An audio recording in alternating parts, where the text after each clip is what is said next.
10 send நிலம் இருக்குல்ல, அதை விற்க சொல்றாடா. பொண்டாட்டி சொன்னா சரியாதான் இருக்கும். ஏன்டா நீ வேற, சென்ட் 10,000 சொன்னாலும் யாரும் வாங்க மாட்டாங்க. கோயிலுக்கு நேரம் இடம் இருக்குதான், சாமி அடிச்சு விடுன்னு ஊர்ல யாரும் வாங்க பயப்படுறாங்க. அப்ப வெளியூருக்காரனை ஏமாத்தி வித்து போடுறான். வெளியூரானுக்கு நான் எங்க போறது? வெயிட் பண்ணுவானே, அதுக்குன்னு ஒரு இளிச்சவாய் வருவான். தம்பி வந்துட்டான். வாங்க. உங்க ஊர்ல யாராவது மனக்கட்டு விக்கிற மாதிரி தான் சொல்லுப்பா, நான் வாங்கிக்கிறேன். சனத்தவர தேடி வந்து சிக்குது. எங்கிட்டே ஒரு மனக்கட்டு இருக்குங்க, ஆனா அதுல ஒரு சிக்கல் இருக்கு. என்ன சிக்கல்பா? ஒரு சிக்கலும் இல்லங்க, இவரை கல்யாணம் பண்ணதுல இருந்து என் வாழ்க்கை தான் சிக்கலா இருக்கு. பொண்டாட்டி சொன்னா சரியாதான்டா இருக்கும்.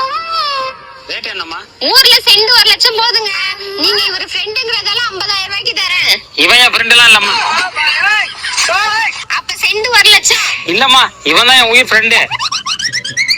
சரிங்க, உடனே வந்து ரெஜிஸ்டர் பண்ணீங்கன்னா சென்ட் 50,000, நாளைக்குனா 60,000, நாளைக்குனா 70,000. வேணாமா, உடனே பண்ணிடுவோம். கொஞ்சம் அவசரப்படாதீங்கண்ணே.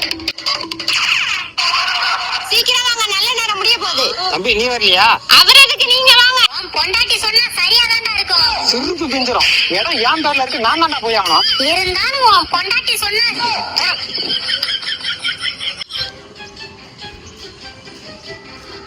என்னையா ரெஜிஸ்டர் நல்லபடியா முடிஞ்சதா?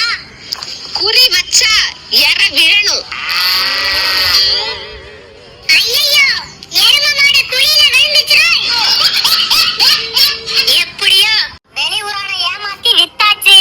அவன் எங்க உட்கார்ந்து அழுதுட்டு இருக்கானோ? அழுவலடா, சிரிச்சிட்டு வராரு. பணம் போச்சுன்னு பைத்தியம் ஆயிட்டானா? தம்பி, உன் இடத்த வாங்கின ராசி மேல தூக்கி விட்டுருச்சு. யோ, என்னைய அங்க பாக்குற? என்னங்க ஆச்சு? ரெஜிஸ்டர் ஆபீஸ்ல பேசிட்டு இருந்தாங்கம்மா. நீ ஏமாந்து போயிட்டனா? உங்க இடத்துக்கு பக்கத்துல ஸ்கூல் வர போதும், சென்ட் 5 லட்சம் ரூபாய் ஏற போதும். அம்மிக்கல்லுக்கு வந்த வாழை பாத்தியா? விலையேறி என்ன பண்றது, விக்க முடியாத. ஏமா? அந்த இடம் கோயிலுக்கு நேரா இருக்குங்க, சாமி அடிச்சு போடணும், யாரும் வாங்க மாட்டாங்க. அப்புறம் ஏமா என்கிட்ட வித்தீங்க? எங்களுக்கே இப்பதாங்க தெரியும். இப்ப என்ன நான் பண்றது?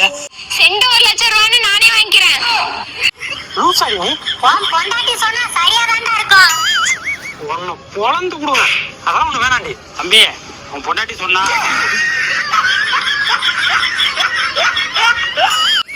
நல்ல வேலையா என் புத்திய வச்சு தப்பிச்சிட்டோம். அதையும் புச்சால தாண்டி மாத்தம். என்ன ஓனர எழுதி கொடுத்தாச்சா? கொடுத்தாச்சுடா. எப்படியோ அவன் சோழிய முடிச்சாச்சு. இன்னும் முடியலடா, அவரு வராரு. தம்பி, என் வாழ்க்கைய காப்பாத்திட்டப்பா. இப்ப என்ன ஆச்சு?